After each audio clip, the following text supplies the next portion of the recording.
नमस्कार। इस चैप्टर के लिए सेकेंड वीडियो है। पहले वाले वीडियो में लेखक के विषय में परिचय था और पाठ का परिचय था थोड़ा सा। इसमें पूरा पाठ्य पढ़ाया जाएगा। शिक्षा जे कृष्णमूर्ति के द्वारा लिखित। ठीक है। तो यदि आपने कभी अपने आप से यह पूछा हो कि शिक्षा का अर्थ क्या है, तो यह मेरे लिए सचमुच आश्चर्य की बात होगी। ठीक है। शिक्षा सर्वव्यापक विषय है और इस पे टिप्पणी करना मामूली बात नहीं है, क्योंकि इसमें जो कुछ भी आप कहेंगे वह सही ही होगा, क्योंकि कुछ भी सीखना शिक्षा का ही अंग है। कोई एक परिभाषा शिक्षा की नहीं हो सकती है। इसलिए यदि आपने कभी अपने आप से यह पूछा हो कि शिक्षा का अर्थ क्या है, तो यह मेरे लिए सचमुच आश्चर्य की बात होगी। आप विद्यालय क्यों जाते हैं? आप विविध विषय क्यों पढ़ते हैं? क्यों आप परीक्षाएं उत्तीर्ण करते हैं और ऊंचा स्थान प्राप्त करने के लिए दूसरों के साथ स्पर्धा करते हैं? क्यों? आखिर क्या अर्थ है इस तथाकथित शिक्षा का? यह सब कुछ क्या है?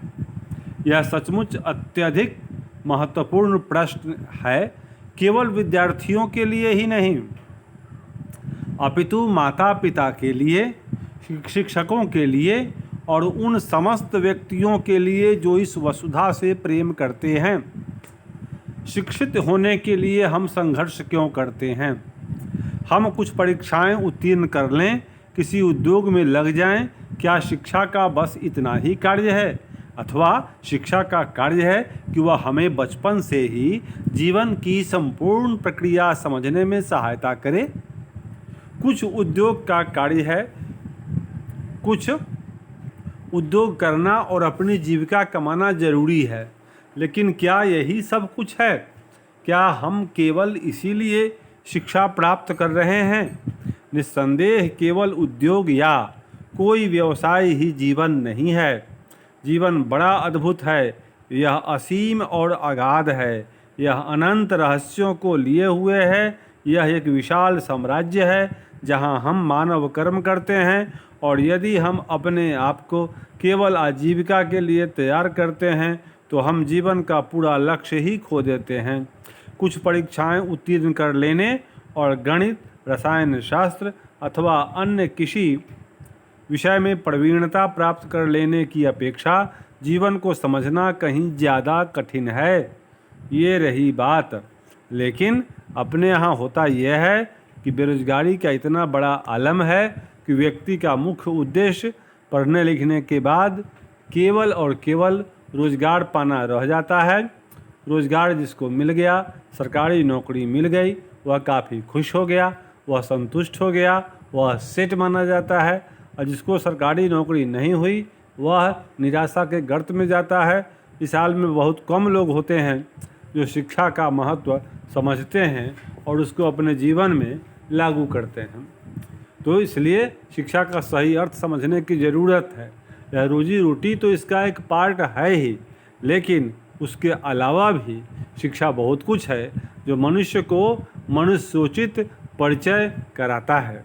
अतः हम चाहें शिक्षक हों या विद्यार्थी, हमें अपने आप से क्या यह पूछना आवश्यक नहीं है कि हम क्यों शिक्षित कर रहे हैं अथवा शिक्षित हो रहे हैं? जीवन कितना विलक्षण है। ये पक्षी, ये फूल, ये वैभवशाली वृक्ष, यह आसमान, ये सितारे, ये सरिताएं, ये मत्स्य, यह सब हमारा जीवन है। जीवन दीन है, जीवन अमीर भी, जीवन समुदायों, जातियों और देशों का पारस्परिक सतत संघर्ष है। जीवन ध्यान है, जीवन धर्म भी, जीवन गूढ़ है, जीवन मन की प्रछन्न वस्तुएं हैं। ईर्ष्याएं, महत्वाकांक्षाएं, वासनाएं, भय, सफलताएं, चिंताएं, ये सब कुछ जीवन में शामिल है। जीवन बनता है असफलता, असफलता, दुख, खुशी, गरीबी, अमीरी, सबको मिला करके। कोई भी व्यक्ति दुनिया में ऐसा नहीं है जिसके पास केवल अमीरी हो। किसी एक क्षेत्र में अमीर है तो वह दूसरे क्षेत्र में गरीब है। कोई ऐसा है जो बिल्कुल गरीब है, लेकिन किसी ऐसे क्षेत्र में वह अमीर भी है। तो कहने का अर्थ कि ईश्वर ने किसी को सब कुछ नहीं दिया, समझे। ईश्वर ने किसी को सब कुछ नहीं दिया, लेकिन उसने कुछ न कुछ सबको दिया है।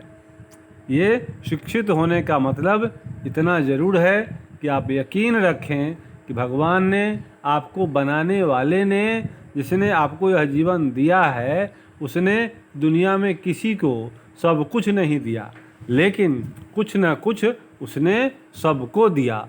इसलिए आपको भी मिला है। तो आप शिक्षित बनिए और शिक्षा के अर्थ को समझिए और जीवन के प्रति विश्वास पैदा कीजिए, उम्मीद कायम रखिए। लेकिन बहुधा हम अपने आप को जीवन के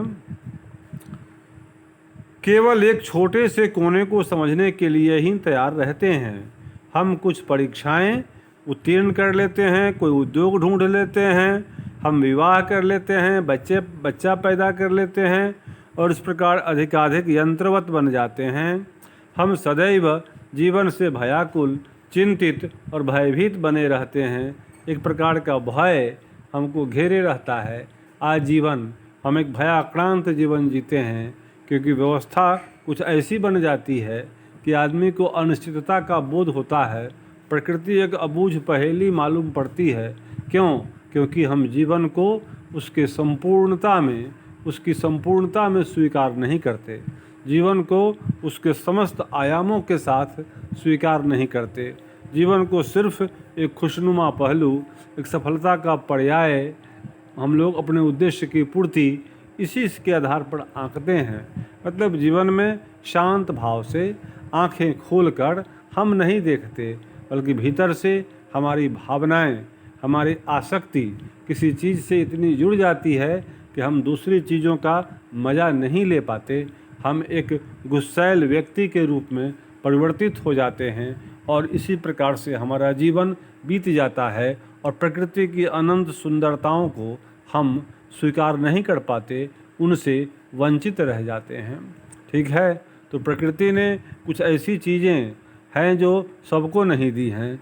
धन संपत्ति में अंतर होता है, अमीर गरीब लोग होते हैं, लेकिन प्रकृति की बहुत सी बातें ऐसी हैं, जैसे कि चांद की चांदनी, सूरज की रोशनी, ये बहती हुई हवा, बहता हुआ पानी और ये आकाश और ये धरती, ये सबको है। तो इन चीज़ों को भी समझने की ज़रूरत है। और अगर आप इंसान हैं तो एक जीव भी हैं। अगर आप अपने पेरेंट्स के संतान हैं तो आप प्रकृति की भी संतान हैं। तो पेरेंट्स का जो कुछ भी है वह आपका है। तो उसी तरह से समझिए कि यह जो प्रकृति का है वह भी आपका ही है, उसका भी मज़ा लेना चाहिए, उसको भी अपनी धन संपत्ति के रूप में स्वीकार करना चाहिए, विरासत के रूप में मानना चाहिए। ठीक है, हम सदैव चिंतित और भयभीत बने रहते हैं। अतएव शिक्षा का कार्य है कि वह संपूर्ण जीवन की प्रक्रिया को समझने में हमारी सहायता करे, न कि हमें केवल कुछ व्यवसाय या ऊंची नौकरी के योग्य बनाए। ठीक है, अब आगे बढ़ते हैं। क्या होगा हम सबके साथ जब हम प्रौढ़ हो जाएंगे? प्रौढ़ मतलब वयस्क हो जाएंगे। क्या आपने कभी सोचा भी है कि आप बड़े होने पर क्या करने वाले हैं? अभी तो आप बच्चे हैं, 12th में पढ़ते हैं, इसके बाद आप क्या करेंगे? सरकारी नौकरी करेंगे? उद्देश्य इतना ही है या उद्देश्य कुछ और है? ये सोचिए। ज़्यादा से ज़्यादा संभावना तो यही है कि आप बड़े होने पर विवाह करेंगे और उससे पहले कि आप यह ज्ञात कर सकें कि आप कहाँ हैं, आप माता या पिता बन जाएंगे। तब आप किसी व्यवसाय अथवा रसोई घर में बंध जाएंगे और वहीं आप क्रमशः क्षीण होते रहेंगे, घटते रहेंगे। आपकी प्रतिभा वहीं पर सिमटती रहेगी और आप एक बंधी हुई जिंदगी, एक मजबूर जिंदगी जीने को अभिशप्त हो जाएंगे। क्या इसी प्रकार का होने वाला है आपका जीवन? क्या आपने स्वयं से यह कभी पूछा भी है? क्या आपको यह प्रश्न नहीं पूछना चाहिए? मानो आप एक सुसंपन्न परिवार के हैं, आपकी प्रतिष्ठा पहले से ही सुरक्षित है, आपके पिता आपको आरामदायक कार्य दे देंगे, आप बड़ी शान से विवाह कर लेंगे, फिर भी तो आप क्षीण होंगे, कष्ट होंगे। क्या आप यह देख रहे हैं कि भगवान बुद्ध को किसी साधु ने, किसी संत ने उनके विषय में भविष्यवाणी की, जब वह साधु को देखेगा तो साधु हो जाएगा, रोगी को देखेगा तो रोगी हो जाएगा। तो क्या ये बातें हर व्यक्ति पे लागू नहीं होती हैं? क्योंकि जब व्यक्ति जो किसी दूसरे में होता है, रोग शोक, ये सब तो सबके साथ लगा है, सबके। समझने की बात है कि जो दुनिया में किसी के साथ हो रहा है वह तुम्हारे साथ भी हो रहा है, ठीक है? क्योंकि जो एक के साथ होगा वो सबके साथ होगा। आप भले ही कुछ देर के लिए अच्छे अच्छे कपड़ों में दुबके रहिए, आप अपने आप को समझाते रहिए कि आप अमीर हैं, लेकिन उम्र का क्षय आपका भी हो रहा है, आप भी दिन पर दिन घटते जा रहे हैं, आप भी मृत्यु के करीब जा रहे हैं। तो ये सारी बातें तो आपके साथ भी हो रही हैं। इसलिए कहीं ना कहीं आप केवल मनुष्य हैं, आप केवल एक जीव हैं, और इसी भावना को स्वीकार करेंगे तो आपका जीवन सहज मालूम पड़ेगा, आपका जीवन एक सुखदायक अनुभव होगा। सुख या दुख सही माने में दोनों एक ही है, बशर्ते कि आप जीवन में संतुलन को प्राप्त रखें, संतुलन को प्राप्त रखें। अगर आप खुशी मनाना चाहते हैं, आनंद उत्सव मनाना चाहते हैं, तो दुख भी आपको मिलेंगे ही, क्योंकि दुख और सुख, गम और आनंद, ये दोनों ही जीवन के पहलू हैं। अगर आनंद छोड़ देंगे तो आप दुख भी छोड़ देंगे, आप एक संतुलन के भाव को प्राप्त करेंगे, ठीक है? तो निश्चित रूप से शिक्षा व्यर्थ साबित होगी यदि वह आपको इस विशाल और विस्तीर्ण जीवन को, उसके समस्त रहस्यों को, इसकी अद्भुत रमणीयताओं मतलब मोहन, सम्मोहनों को, इसके दुखों और हर्षों को समझने में सहायता न करे। भले ही आप ढेरों उपाधियां प्राप्त कर लें और अपने नाम के आगे उनकी कतार लगा लें, चाहे बहुत ऊंचा व्यवसाय प्राप्त कर लें, लेकिन यह सब कुछ पा लेने के बाद क्या होगा? यदि आपका मन ही इस पाने की प्रक्रिया में कुंठित, चिंतित और रुक्ष बन जाए तो फिर क्या अर्थ होगा इस पाने का? इसलिए आपको किशोरावस्था से ही खोजना होगा कि यह जीवन क्या है, और शिक्षा का क्या यह प्रमुख कार्य नहीं कि वह आप में उस मेघा का उद्घाटन करे जिससे आप इन समस्त समस्याओं का हल खोज सकें। क्या आप यह जानते हैं कि ये मेघा क्या है? टैलेंट, प्रतिभा। निस्संदेह यह मेघा वह शक्ति है जिससे आप मेधा क्या है? जिससे आप भय और सिद्धांतों की अनुपस्थिति में स्वतंत्रता के साथ सोचते हैं, ताकि आप अपने लिए सत्य की, वास्तविकता की खोज कर सकें। यदि आप भयभीत हैं तो फिर आप कभी मेधावी नहीं हो सकेंगे। किसी भी प्रकार की महत्वाकांक्षा, फिर चाहे वह आध्यात्मिक हो या सांसारिक, चिंता और भय को जन्म देती है।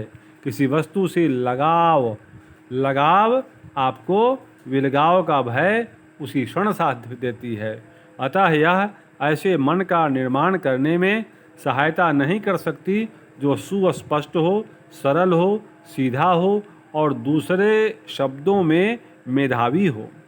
आप जानते हैं कि बचपन से ही आपका एक ऐसे वातावरण में रहना अत्यंत आवश्यक है जो स्वतंत्रता पूर्ण हो। जय कृष्णमूर्ति जी का कहना है कि जीवन में स्वतंत्रता का बहुत बड़ा महत्व है। सिर्फ राजनीतिक स्वतंत्रता नहीं, बल्कि व्यक्ति की मानसिक स्वतंत्रता का सही माने में जीवन में बहुत ज़्यादा महत्व है, और इसको होना चाहिए। और बहुत कम लोग हैं जो इस स्वतंत्रता का अर्थ समझ पाते हैं या उसको जी पाते हैं। नहीं तो बस एक बोरिंग, एक पैटर्न लाइफ बन गया, और उसी को आदमी डेड हैबिट की तरह, पुरानी आदत एक बन गई, और उसी अंदर उसी स्टाइल में जीते जीते आदमी जवानी से बुढ़ापा को प्राप्त हो जाता है और जीवन को ढोते ढोते ढोते एक दिन उसकी गाड़ी बैठ जाती है। तो रहना अत्यंत आवश्यक है। हम में से अधिकांश व्यक्ति ज्यों ज्यों बड़े होते जाते हैं त्यों त्यों ज़्यादा भयभीत होते जाते हैं। हम जीवन से भयभीत रहते हैं नौकरी के छूटने से, परंपराओं से, और इस बात से भयभीत रहते हैं कि पड़ोसी पत्नी या पति क्या कहेंगे। हम मृत्यु से भयभीत रहते हैं। हम में से अधिकांश व्यक्ति किसी न किसी रूप में भयभीत हैं, और जहाँ भय है वहाँ मेधा नहीं है। क्या संभव नहीं है कि हम बचपन से ही एक ऐसे वातावरण में रहें जहाँ भय ना हो, जहाँ स्वतंत्रता हो, मनचाहे कार्य करने की स्वतंत्रता नहीं, अपितु एक ऐसी स्वतंत्रता जहाँ आप जीवन की संपूर्ण प्रक्रिया समझ सकें। हमने जीवन को कितना कुरूप बना दिया है। सचमुच जीवन के इस ऐश्वर्य की, इसकी अनंत गहराई और इसके अद्भुत सौंदर्य की धन्यता जो तभी महसूस कर सकेंगे तो जब आप प्रत्येक वस्तु के खिलाफ विद्रोह करेंगे, संगठित धर्म के खिलाफ, परंपरा के खिलाफ और इस सड़े हुए समाज के खिलाफ, ताकि आप एक मानव की भांति अपने लिए सत्य की खोज कर सकें। अनुकरण करना शिक्षा नहीं है। क्या यह सत्य नहीं है? आपके माता पिता, आपके शिक्षक और आपके समाज ने जो कुछ कहा है उसे मान लेना बड़ा आसान है। यह जीवित रहने का सुरक्षित और आसान मार्ग है, लेकिन एक ऐसा जीवन नहीं है, क्योंकि इसमें भय है, हड़ास है, मृत्यु है। जिंदगी का अर्थ है अपने लिए सत्य की खोज, और यह तभी संभव है जब स्वतंत्रता हो, जब आपके अंतर में सतत क्रांति की ज्वाला प्रकाशमान हो, आप हमेशा परिवर्तन को स्वीकार करने वाले व्यक्ति हों। हमेशा चलते रहिए, निर्मल जल की तरह, वेगवान जल की तरह, नदी की धारा की तरह बहते रहिए। तालाब के पानी की तरह जमा मत होइए, नहीं तो सड़ जाइएगा। इसलिए विचारों में ताजगी के लिए ज़रूरी है कि उनका आदान प्रदान हो। जीवन में भी ताजगी चाहिए, तो उसके लिए ज़रूरी है कि आप चलें, आप प्रसन्न चित्त हों, आप गतिमान हों, आप बढ़ने को तैयार हों। आप जड़ नहीं हैं, आप चेतन हैं। परंतु आपको इसके लिए कोई प्रोत्साहित ही नहीं करता। कोई भी आपको यह नहीं कहता कि आप प्रश्न करें, स्वयं खोज कर देखें कि परमात्मा क्या है। क्योंकि यदि आप इस प्रकार विद्रोह करेंगे तो आप समाज के लिए खतरा बन जाएंगे। आपके माता पिता और आपका समाज चाहता है कि आप सुरक्षित रहें, और आप स्वयं भी यही चाहते हैं। साधारणतया सुरक्षा में जीने का अर्थ है अनुकरण में जीना, अर्थात भय में जीना। सचमुच शिक्षा का यह कार्य है कि वह हम में से प्रत्येक को स्वतंत्रता पूर्ण वातावरण के निर्माण के लिए प्रेरित करे। क्या आप यह जानते हैं कि इसका क्या अर्थ है? यह निर्भयता पूर्ण वातावरण निर्माण करने का कार्य बड़ा ही कठिन है, लेकिन हमें यह करना ही होगा, क्योंकि हम देखते हैं कि पूरा का पूरा विश्व ही अंतहीन युद्धों में जकड़ा हुआ है, और इसके मार्गदर्शक बने हैं वे राजनीतिज्ञ जो सतत शक्ति की खोज में लगे हैं। यह दुनिया वकीलों, सिपाहियों और सैनिकों की दुनिया है। यह उन महत्वाकांक्षी स्त्री पुरुषों की दुनिया है जो प्रतिष्ठा के पीछे दौड़े जा रहे हैं और इसे पाने के लिए एक दूसरे के साथ संघर्षरत हैं। दूसरी ओर अपने अपने अनुयायियों के साथ सन्यासी और धर्मगुरु हैं जो इस दुनिया में या दूसरी दुनिया में शक्ति और प्रतिष्ठा की चाह कर रहे हैं। यह विश्व ही पूरा पागल है, पूर्णतया भ्रांत। यहाँ एक ओर साम्यवादी पूंजीपति से लड़ रहा है तो दूसरी ओर समाजवादी दोनों का प्रतिरोध कर रहा है। यहाँ प्रत्येक मनुष्य किसी न किसी के विरोध में खड़ा है और किसी सुरक्षित स्थान पर पहुँचने के लिए प्रतिष्ठा, सम्मान, शक्ति व आराम के लिए संघर्ष कर रहा है। यह संपूर्ण विश्व ही परस्पर विरोधी विश्वासों, विभिन्न वर्गों, जातियों, पृथक पृथक विरोधी राष्ट्रीयताओं और हर प्रकार की मूढ़ता और क्रूरता में छिन्न भिन्न होता जा रहा है। और यह वही दुनिया है इसमें रह सकने के लिए आप शिक्षित किए जा रहे हैं। आपको इस अभागे समाज के ढांचे के अनुकूल बनने के लिए उत्साहित किया जा रहा है। आपके माता पिता आपसे यही चाहते हैं और आप स्वयं भी इसी में रहना चाहते हैं। तब शिक्षा का कार्य क्या है? क्या वह इस सड़े हुए समाज के ढांचे के अनुकूल बनने में आपको सहायता करे या आपको स्वतंत्रता दे? पूर्ण स्वतंत्रता की आप एक भिन्न समाज का, एक नूतन विश्व का निर्माण कर सकें। हमें ऐसी ही स्वतंत्रता की आवश्यकता है, सुदूर भविष्य में नहीं अपितु इसी क्षण, अन्यथा हम सभी नष्ट हो जाएंगे। हमें अविलंब एक स्वतंत्रतापूर्ण वातावरण तैयार करना होगा ताकि आप उसमें रहकर अपने लिए सत्य की खोज कर सकें। आप मेधावी बन सकें ताकि आप अपने अंदर सतत एक गहरी मनोवैज्ञानिक विद्रोह की अवस्था में रह सकें, क्योंकि सत्य की खोज तो केवल वे ही कर सकते हैं जो सतत इस विद्रोह की अवस्था में रहते हैं, वे नहीं जो परंपराओं को स्वीकार करते हैं और उनका अनुकरण करते हैं। आप सत्य, परमात्मा अथवा प्रेम को तभी उपलब्ध हो सकते हैं जब आप अविच्छिन्न खोज करते हैं, सतत निरीक्षण करते हैं और निरंतर सीखते हैं। लेकिन आप भयभीत हैं, तब आप न तो खोज कर सकते हैं, न निरीक्षण कर सकते हैं, न सीख सकते हैं और न गहराई से ही जागरूक ही हो सकते हैं। अतः निर्विवाद रूप से यह शिक्षा का यह कार्य है कि हम इस आंतरिक और बाह्य भय का उच्छेदन करें। यह भय जो मानव के विचारों को, उसके संबंधों और उसके प्रेम को नष्ट कर देता है। यह पूछा जाता है, यदि सभी व्यक्ति क्रांति करेंगे तो क्या विश्व में अराजकता नहीं फैल जाएगी? लेकिन क्या हमारा वर्तमान समाज इतना सुव्यवस्थित है कि यह प्रत्येक व्यक्ति द्वारा की गई क्रांति से अव्यवस्थित हो जाएगा? क्या अभी अराजकता नहीं है? क्या प्रत्येक वस्तु सुंदर है, पवित्र है? क्या प्रत्येक व्यक्ति आनंद से, समृद्धि से, पूर्णता से जी पा रहा है? क्या व्यक्ति में विरोध नहीं है? क्या चारों ओर महत्वाकांक्षा और प्रतिस्पर्धा नहीं है? अतः हमें सर्वप्रथम यह समझ लेना है कि विश्व में पहले से ही अराजकता है। आप कहीं इसे सुव्यवस्थित न समझ बैठें, कहीं कुछ शब्दों से आप स्वयं को मोहित न कर लें। चाहे भारत हो, चाहे यूरोप, चाहे अमेरिका, चाहे रूस, संपूर्ण विश्व ही नाश की ओर अग्रसर हो रहा है। और यदि आप सचमुच इसका क्षय देखते हैं तो आपके लिए एक चुनौती है कि आप इस ज्वलंत समस्या का हल खोजें। आप इस चुनौती का उत्तर किस प्रकार देते हैं, यह बड़ा महत्वपूर्ण प्रश्न है। क्या नहीं है? यदि आप इसका उत्तर एक हिंदू अथवा एक बौद्ध या एक ईसाई या एक साम्यवादी की भांति देते हैं, तब आपका यह प्रत्युत्तर ही नहीं होगा। आप इसका प्रत्युत्तर पूर्णता से तभी दे सकते हैं जब आप अभय हों। आप एक हिंदू या साम्यवादी या पूंजीपति की भांति न सोचें, अपितु एक समग्र मानव की भांति इस समस्या का हल खोजने का प्रयत्न करें। आप इस समस्या का तब तक हल नहीं कर सकते जब तक कि आप स्वयं संपूर्ण समाज के खिलाफ क्रांति नहीं करते, इस महत्वाकांक्षा के खिलाफ विद्रोह नहीं करते जिस प्रकार संपूर्ण मानव समाज आधारित है।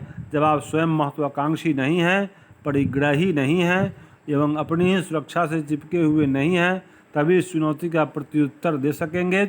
तभी आप नूतन विश्व का निर्माण कर सकेंगे। क्रांति करना, सीखना और प्रेम करना, ये तीनों पृथक पृथक प्रक्रियाएं नहीं हैं, ये एक ही हैं।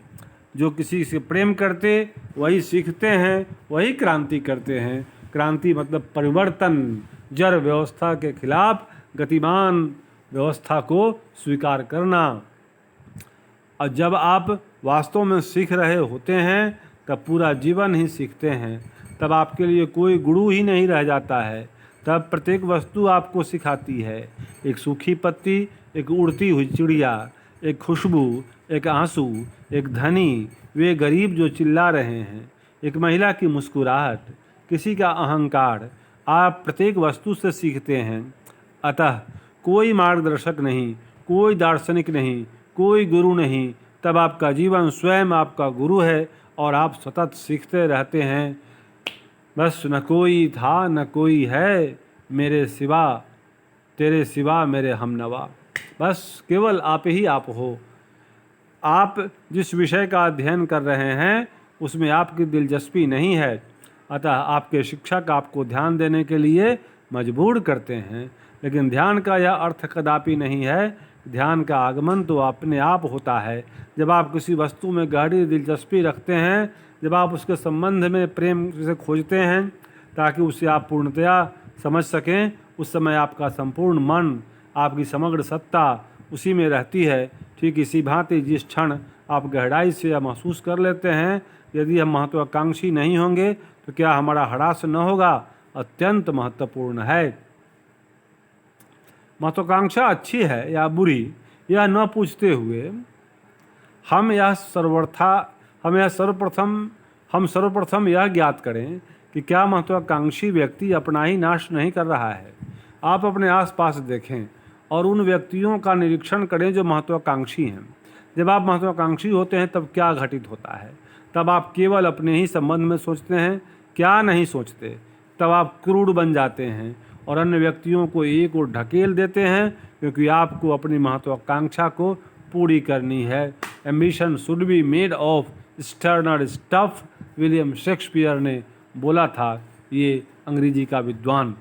आपको बड़ा व्यक्ति जो बनना है तो आप किसी का सुनेंगे ही नहीं, आप सबको काट के अपने रास्ते से हटा डालेंगे और अपना रास्ता बना लेंगे।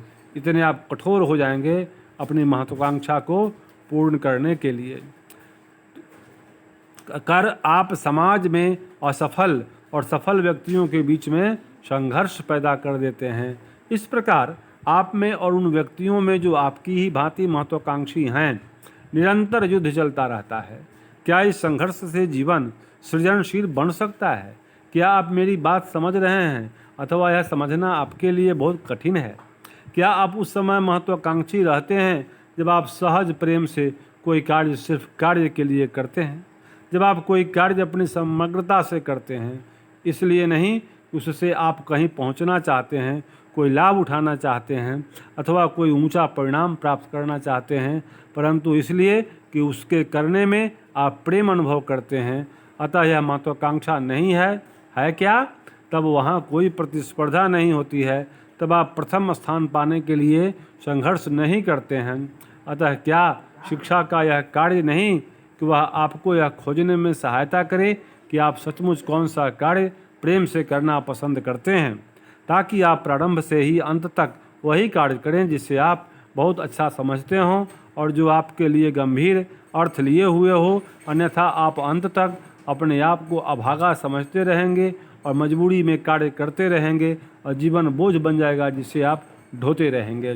सचमुच कौन सा कार्य आप प्रेम से करना चाहते हैं, यह नहीं समझकर यदि आप कोई कार्य महज आदतन किए जाते हैं या किसी के दबाव में करते हैं, तो उस कार्य को आपको केवल ऊब, हड़ास और मृत्यु प्राप्त होती है उस कार्य से।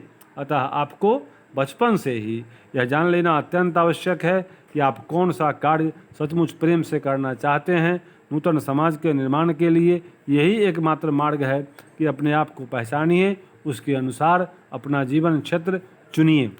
जब हम अपनी पूरी शक्ति के साथ एक नूतन विश्व का निर्माण करने की आवश्यकता महसूस करते हैं, जब हम में से प्रत्येक व्यक्ति पूर्णतया मानसिक और आध्यात्मिक क्रांति में होता है, तब हम अवश्य अपना हृदय, अपना मन और अपना समस्त जीवन इस प्रकार के विद्यालयों के निर्माण में लगा देते हैं जहाँ न तो भय हो, न तो उससे फंसाव हो। बहुत थोड़े व्यक्ति ही वास्तव में क्रांति के जनक होते हैं। वे खोजते हैं कि सत्य क्या है और इस सत्य के अनुसार आचरण करते हैं, परंतु सत्य की खोज के लिए परंपराओं से मुक्ति तो आवश्यक है। इसका अर्थ है समस्त भयों से मुक्ति। मतलब आपको एक व्यक्ति के रूप में जीना है और परंपराओं को समझते हुए भी उनमें जो बुराइयां हैं उनसे आपको आगे निकलना है, उनसे मुक्त होना है, उनकी क्वालिटी को स्वीकार करना है, उनमें जो अवगुण है उनको छोड़ना है और अपने जीवन को गतिमान बनाते हुए अपने उद्देश्यों के प्रति समर्पित होना है, अपनी प्रतिभा को पहचानना है, याद रखते हुए कि ईश्वर ने किसी को सब कुछ नहीं दिया, लेकिन उसने कुछ न कुछ सबको दिया है। तो उसने आपको ऐसा क्या दिया है जो आपके लिए ज़रूरी है, उसकी पहचान करें और तदनुसार अपने जीवन को आगे बढ़ाएं। आपका जीवन खुशियों से भर जाएगा। यही कहना है श्रीमान जी कृष्णमूर्ति जी का। आपने इस पाठ को सुना, आज इसके लिए आपको धन्यवाद। आपका दिन मंगल।